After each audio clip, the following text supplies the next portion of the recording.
est champion! On est champion! On est champion! On est champion! On est champion! On est champion! On est champion! Bonjour à tous, dans le 18-18, nous accueillons ces Marseillais champions de France de hockey sur glace. C'était ce dimanche à Cergy-Pontoise. Les Spartiates de Marseille sont nos invités.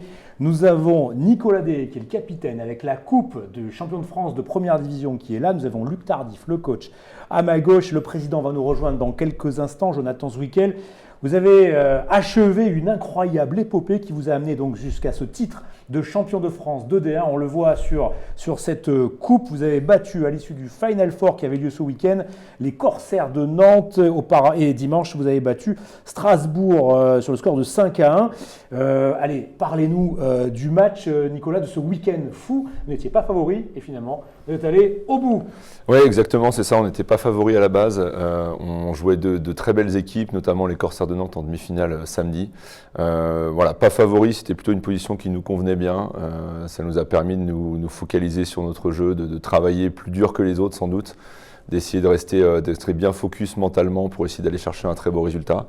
Et c'est ce qu'on a réussi à faire avec beaucoup d'émotions, beaucoup de choses qui nous ont permis d'obtenir ces très bons résultats. Luc, parlez-nous de l'ambiance dans le vestiaire, de la façon dont vous avez réussi à parler à vos joueurs pour les motiver pour gagner ce titre. Quel a été votre discours avant la finale? On a vraiment une super dynamique au match contre Nantes, comme dit Nico. Ils étaient vraiment favoris de la compétition. Sortir cette équipe-là, ça nous a vraiment donné vraiment une super dynamique et on était prêts mentalement. On était confiants, on était vraiment confiants de ce qu'on devait faire pour cette finale. Et puis derrière, on a déroulé et je pense qu'on a été vraiment en contrôle. On a l'impression que vous n'avez jamais vraiment été en difficulté. Les scores parlent pour ça, 5-1 en finale. Racontez-nous cette finale.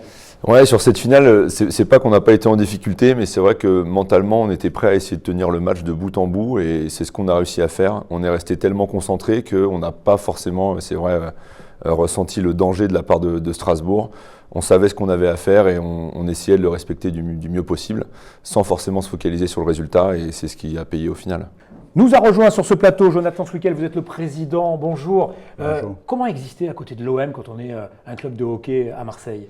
On est l'OM, je pense l'OM c'est pas un concurrent, l'OM à Marseille c'est pas un sport, c'est une religion.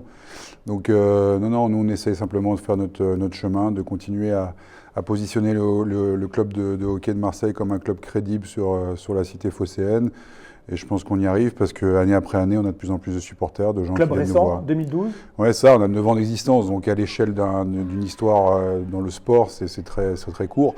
Et justement, la progression, que ce soit sportivement ou au niveau de la notoriété, elle est très rapide finalement. Alors dites-nous comment on arrive à faire vivre un club professionnel. Petit budget, autour de 800 000 €, mais vous arrivez à vous en sortir, à faire vivre un club professionnel. Comment ça marche? Oui, le levier économique d'un club de hockey, c'est comme beaucoup de sports. Il n'y a pas de droit télé, il n'y a pas de trading de joueurs. Donc les sources économiques sont le sponsoring public, enfin les subventions publiques, le sponsoring privé et tout ce qui est autour du match, la billetterie, les espaces restauration et le merchandising. Donc c'est progresser continuellement dans ces secteurs pour augmenter l'économie du club au fur et à mesure et tendre vers, on en parlera tout à l'heure, ce qui est notre objectif, c'est la Ligue Magnus. Alors justement, la Ligue Magnus, vous auriez pu y prétendre cette année puisque vous gagnez la division qui est juste en dessous. Malheureusement, vous n'y accédez pas. On imagine que c'est sans doute, même si on le savait, on ne vous l'a pas annoncé dimanche soir que vous ne montiez pas, j'imagine que c'est quand même une frustration de se dire on a le niveau pour être parmi l'élite du hockey français et on ne peut pas y être tout de suite. Forcément, quand tu gagnes, tu te dis que tu as envie d'aller voir plus haut, mais on a envie de faire les choses étape par étape. On a envie d'avoir un club structuré sur tous les points pour pouvoir monter en Magnus. C'est l'objectif du club, c'est l'ambition du club, mais monter dans de bonnes conditions pour pouvoir performer dès la première année. Allez, on espère pouvoir venir vous revoir au Parler Omnisport Marseille Grand Est, c'est à la Caplette. Tous les amoureux de hockey sur glace le savent évidemment à Marseille. Merci d'être venus sur ce plateau, très bonne soirée à tous.